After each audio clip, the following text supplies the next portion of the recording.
Hello everybody, welcome back to the channel. On this channel we talk about all things fandom and we talk about it in a positive way. If that's something that appeals to you, you know you've come to the right place. We're so happy to have you here today. Today also happens to be Sci-Fi Sunday where we talk about all things sci-fi, fantasy, and comic book related. And today we're going to be talking about 5 different TV shows you could watch now that Stranger Things is over that might give you those Stranger Things vibes, at least help you to cope with the fact that Stranger Things is over. So let's jump right into it. So if you're a fan of Stranger Things and you're a little bit sad that it came to an end, then I have the solution.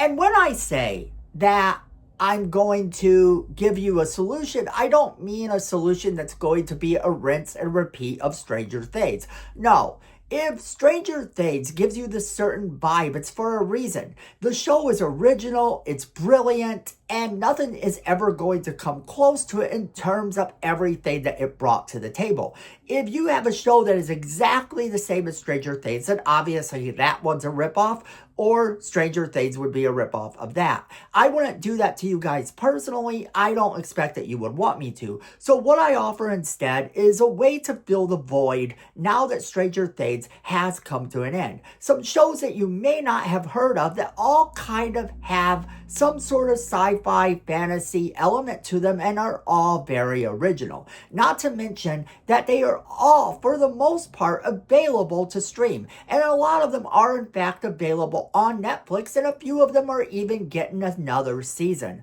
So you definitely want to check out this list. It's going to be in no particular order. However, I did put a couple of my favorites in here so that you can watch them, and one of them is at the end, so you're gonna want to stick around till the end to find out what I put last. It is one of my personal favorite series right now because it is that original, it is that different. So first up on our list is a series called Dark, and Dark is kind of about a missing child, but not quite, because it has some time twisting to it. It's a bit more of a mind trip than all of that.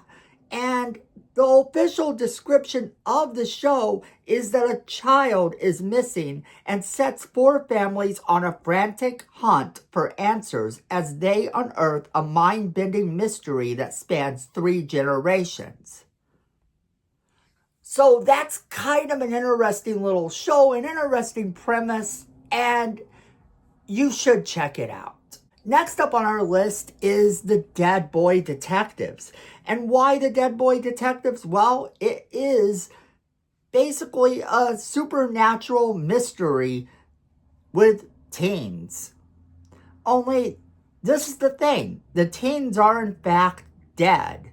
It's set in the same world as Sandman.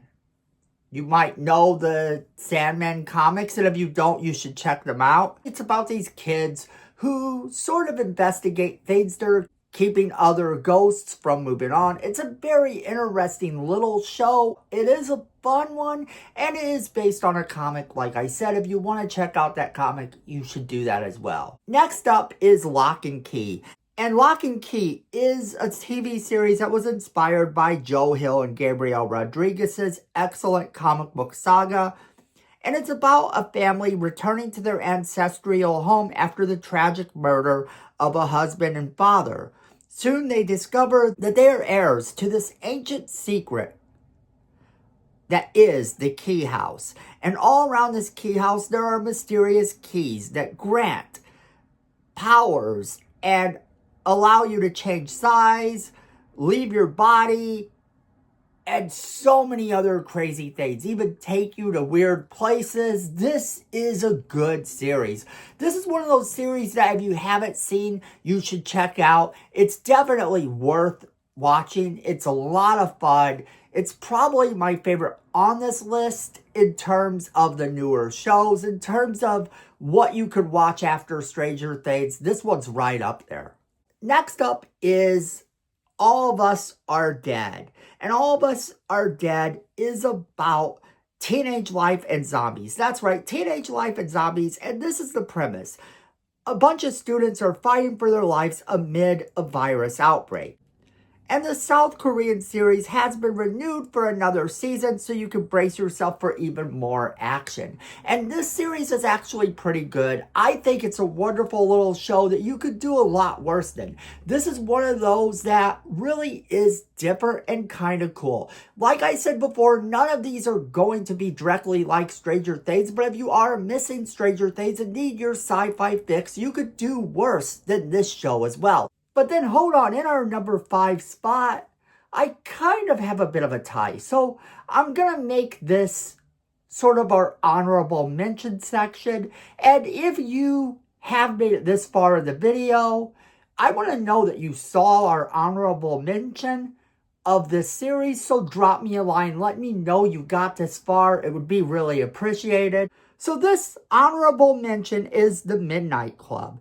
And The Midnight Club kind of has this nostalgic feeling as well because it takes place in Brighton Hospice Care, where a bunch of kids meet every night to tell scary stories. And it's set in 1994, a decade after Stranger Things. These dying kids at Brightcliff have a pact to reach out to each other from beyond the grave and prove there is something after death. And when they start seeing ghosts and other supernatural things like that, they come to realize that someone who passed away may in fact be reaching out, but they may not be friendly. And this series is so much fun. It is sort of one that is a bit darker. It works for that reason. It's a lot of fun to watch, and you could do so much worse than to watch this one as well. So that's our honorable mention, and like I said, drop me a line. If you have gotten this far in the video, let me know that you saw our honorable mention. And now, here is number 5. Coming in at number 5 is one of my personal favorites on this list, and that is Alice in Borderland. Alice in Borderland is about some Japanese teens who wake up in a parallel Tokyo, where they now have to compete in a series of games to survive. It's adapted from Hiro Azo's manga, and I'm sorry if I mispronounced his name, but here's the thing. This show is brilliant. It's all sorts of fun. You could do worse than to watch this show because it is that much different. It really is unique. And that's why I put it on this list. And it is one of my personal favorites that I recommend you watch. But like I said, if you know of any other shows people should be watching after Stranger Things that will give them that same sort of sci-fi fantasy fix that Stranger Things had, or even somewhat of a D&D fix or anything like that, then make sure to drop me a line. If I haven't seen it, I will definitely be checking it out. There is no wrong answers here. I want to hear from all of you. So make sure you let me know if you saw any of these shows. Did you like them? Did you hate them? I want to hear from you, so drop me those comments. And then make sure that you share this video with all of your friends so they can be a part of this conversation as well. Then if you like positive content, you're going to want to hit that like button so that you let the YouTube algorithm know.